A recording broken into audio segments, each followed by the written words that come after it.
শুল্ক আরোপের ফলে যে বাণিজ্য যুদ্ধ সেটার ব্যাপারে অগ্রগতি এবং সর্বশেষ ইরান এবং যুক্তরাষ্ট্রের মধ্যে যে যুদ্ধ চলমান সেটার এক ধরনের সম্পর্কর উন্নয়নের ব্যাপারেও এই সফরটা উল্লেখযোগ্য বিশেষজ্ঞরা বলছেন।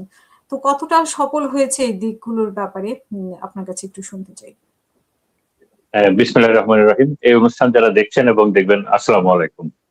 আমার সহ আলোচক হিসেবে আমার অত্যন্ত প্রিয় এবং শ্রদ্ধেয় ফরিদ পাঠান ভাই আছেন। ভাইকে সালাম। আপনাকে সালাম এবং ধন্যবাদ আমাকে সংযুক্ত করার জন্য। তো প্রথমেই যেটা বলে আমি শুরু করতে চাই সেটা হলো যে অনেকগুলা মানে বড় বড় কি বলা যাবে মুখোমুখি অবস্থা আছে যে অবস্থাগুলোর আসলে এত সহজে সমাধান সম্ভব না। যে এ কারণে আমি ব্যক্তিগতভাবে যেটা মনে করছি যে আলোচনাটা অত বেশি ফলপ্রসূ হয় নাই। তবে এই আলোচনাতে মানে সঠিক কি হয়েছে এক্স্যাক্টলি এই খবরগুলো এখনো আসে নাই। তবে পারিপার্শ্বিকতা দেখে যেগুলো বোঝা যায়, আমি যদি একটু করে আমার মতো করে বলি। প্রথমত দেখেন, এই ভিজিটটা তো শিডিউল অনেক আগেকার। আমেরিকান প্রেসিডেন্ট আসবে, চায়নাতে ভিজিট করতে যাবে, এই শিডিউল অনেক আগের। এবং কিন্তু এই ভিজিটটা এমন এক সময়ে হচ্ছে যখন সারা বিশ্বের পণ্ডিতরা বলছেন যে এই যে দুইটা রাষ্ট্রপ্রধানের যে ভিজিটটা, এটা দ্বিতীয় বিশ্বযুদ্ধের পরে পসিবলি মানে গ্লোবাল ইকোনমি এবং গ্লোবাল জিও পলিটিক্স এর ক্ষেত্রে সব থেকে গুরুত্বপূর্ণ একটা ভিজিট। কিন্তু এই ভিজিটটা এইভাবে হওয়ার কথা ছিল না এবং আমেরিকান প্রিপারেশনটাও এরকম ছিল না। ট্রাম্পের প্রিপারেশন ছিল যে ইরান যুদ্ধ হবে, 2 দিনের ভিতরে শেষ হয়ে যাবে এবং সে একটা বড় ধরনের আপার হ্যান্ড নিয়ে একটা রকস্টারের মতো সে চায়নাতে ভিজিট করতে যাবে একটা আন্ডারডগের সাথে। কিন্তু ট্রাম্প এমন একটা সময়ে এমন একটা পরিবেশে চায়নাতে ভিজিট করতে যাচ্ছে, সেক্ষেত্রে আজকের মিডিয়ার আমি কয়েকটা হেডিং এর মতোই কথা বলি এখন।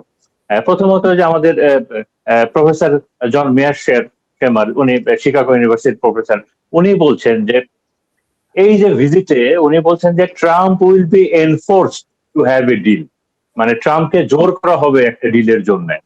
এটা উনি বলছেন। আরেকজন প্রফেসর রবার্ট পেক, উনি বলছেন যে আমেরিকার যে সাম্রাজ্য ছিল এটা তো ডিক্লাইনিং, এখন China is eating hour lunch with Trump. এখন হ্যাঁ হ্যাঁ একই সাথে এটা গেল। তো এখন দেখেন এই যে ভিজিটটা, এই ভিজিটটার অ্যাপ্রোচ আমেরিকা এবং চায়না, একই সাথে আমেরিকা এবং ইরান, তাদের অ্যাপ্রোচটা, এই অ্যাপ্রোচেই একটা মুখোমুখি অ্যাপ্রোচ, অথবা অ্যাপ্রোচটাই এমন যে এখানে আসলে এত সহজে নেগোসিয়েশনটা সম্ভব না।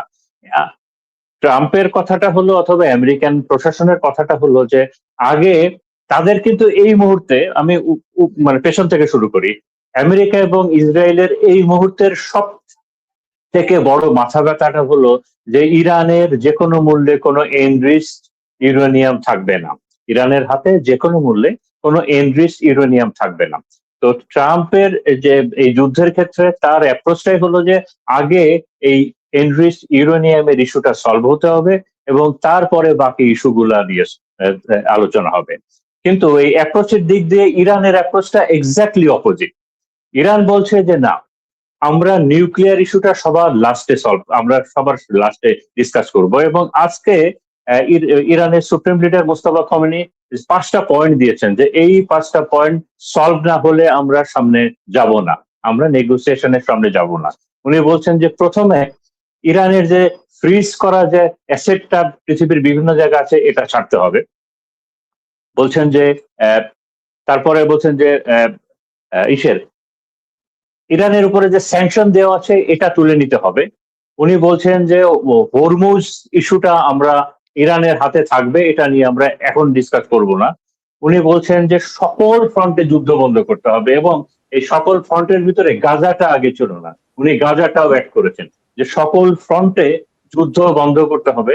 উনি ইরানের যে ক্ষয়ক্ষতি হয়েছে সেটার ক্ষতিপূরণ চেয়েছেন এবং এইগুলার পরে তারপরে উনি এই নিউক্লিয়ার ইস্যুগুলো নিয়ে আলাপ করবেন। তো এই কারণেই বলছি, কারণ ইরান ভালো করে জানে এবং এই বিষয়ে সকল স্ট্র্যাটেজিস্ট তারাও বলছেন যে ওই নিউক্লিয়ার ইস্যুটা সলভ হয়ে গেলে ইউএসএ এবং ইসরায়েল বাকি পয়েন্টগুলোকে আর কোনো গুরুত্ব দিবে না।